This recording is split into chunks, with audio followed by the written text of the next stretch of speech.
السلام علیکم ورحمۃ اللہ وبرکاتہ۔ آج ہم دیکھتے ہیں کہ نماز میں کل 13 فرض ہیں اور وہ کون کون سی ہیں، کیا ہم اس کو صحیح طریقے سے ادا کرتے ہیں، کیونکہ اگر فرض کی ادائیگی صحیح نہیں ہوگی تو ہماری نماز بھی صحیح نہیں ہوگی۔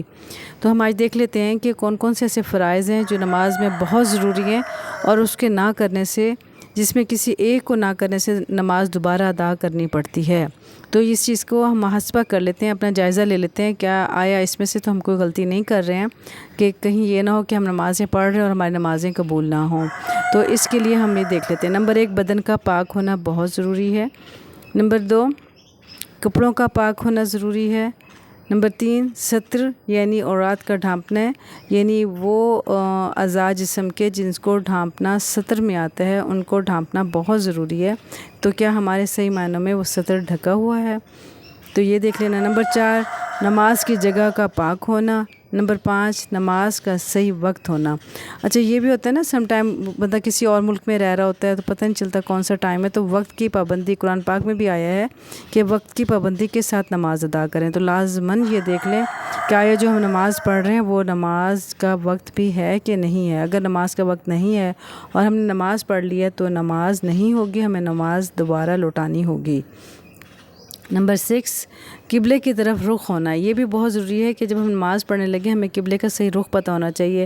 اچھا، یہ جو مشہور ہے کہ جی آپ ایک سواری پہ جب نماز پڑھتے ہیں تو رخ قبلہ کی طرف ہو، اس کے بعد سواری جہاں بھی جاتی رہے نماز ہو جاتی ہے، یہ سمجھ لیں کہ یہ فرض نماز کے لیے نہیں ہے، یہ نفل عبادت کے لیے۔ یہ ساتھ ساتھ میں مسئلے بھی آپ کو بتا دیتی ہوں، یہ نفل عبادت کے لیے ایسا ہوتا ہے، یعنی آپ نفلی پڑھنے لگے ہیں تو آپ سواری پہ، آپ سے یہ کیا کرتے تھے، جس بار کا مفہوم ہے کہ اونٹ پہ تشریف فرماتے تھے اور قبلہ رخ ہوتے تھے اور اس کے بعد نماز شروع کر دیتے، اپنی نفل عبادت شروع کر دیتے، نفلیں شروع کر دیتے تھے پڑھنے، اور اس کے بعد سواری کو چھوڑ دیتے تھے۔ سواری جدھر بھی جاتی تھی آپ صلی اللہ علیہ وسلم اپنی نماز کو جاری رکھتے تھے۔ یہ نفل نماز، نفلیں پڑھنے کا طریقہ کار ہے۔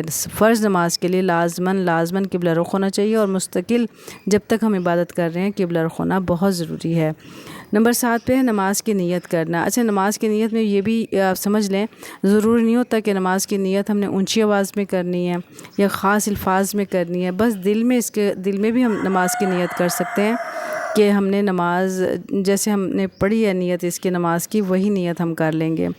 تو دل میں بھی نیت ہو سکتی ہے، منہ سے بھی ہو سکتی ہے۔ ویسے علماء یہ فرماتے ہیں کہ جس وقت ہم وضو کرنے کے لیے جا رہے ہوتے ہیں، ہماری نیت نماز پڑھنے کی ہی ہوتی ہے، تو ہماری نیت ویسے بھی ہو جاتی ہے۔ تو اس لیے نماز کی نیت دل میں بھی ہو سکتی ہے، اگر آپ منہ سے ادا کریں تو وہ بھی ہو سکتی ہے۔ اس کے بعد نمبر 8 ہے تکبیر تحریمہ، یعنی اللہ اکبر کہنا بہت ضروری ہے۔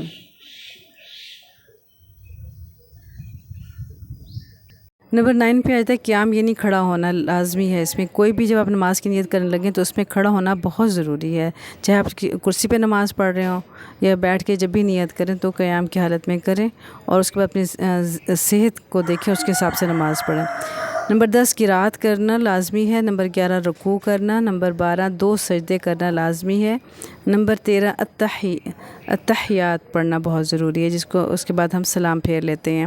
تو یہ تمام جو 13 آپ کو بتائیں گے یہ فرائض، ان کا ادا کرنا بہت ضروری ہے، اس کے بغیر نماز نہیں ہوگی، اس پہ توجہ دیں۔ اب ہم دیکھ لیتے ہیں غسل میں کل 3 فرض ہیں، وہ کون کون سی ہیں جس کی وجہ سے نہ کرنے سے ہمارا غسل نہیں ہوگا، جن میں کسی ایک کو نہ کرنے سے غسل نہیں ہوتا۔ نمبر 1 3 بار پانی سے منہ بھر کے کلی کرنا۔ نمبر 2 3 بار ناک میں پانی ڈالنا۔ نمبر 3 سارے جسم پر پانی بہانا۔ دیکھیں مصنوعی طریقہ تو یہ، پہلے وضو کر لیں، نہانے سے پہلے وضو کرنے کے بعد اس کے بعد آپ غسل کریں، پہلے دائیں سائڈ پہ پانی ڈالیں باڈی کے، پھر بائیں سائڈ پہ پانی ڈالیں، اور تیسرا جو ہے نا سر سے لے کے پورے جسم پر پانی ڈالیں، یعنی جسم کا ایک ایک حصہ گیلا ہو جانا چاہیے، تبھی ہمارا غسل صحیح ہوگا۔ اور غسل کی بھی اقسام ہیں، تو وہ انشاءاللہ اگر آپ کہیں گے تو اس کو بھی ہم ڈسکس کر لیں گے، کتنی اقسام ہیں اور کتنے قسم کے غسل ہوتے ہیں، یہ ایک لمبی بات ہے۔ تو یہ دیکھ لیں، اگر آپ 3 پہلے وضو کر لیتے ہیں اور اس کے بعد جیسے میں نے بتایا 3 دفعہ اپنی باڈی پہ پانی ڈالنا ہے، سر کے بالوں پہ اچھی طرح سے پانی ڈالنا تاکہ کوئی بال بھی خشک نہ رہ جائے، اس کے بغیر ہمارا غسل نہیں ہوگا، یہ لازمی توجہ دینی چاہیے۔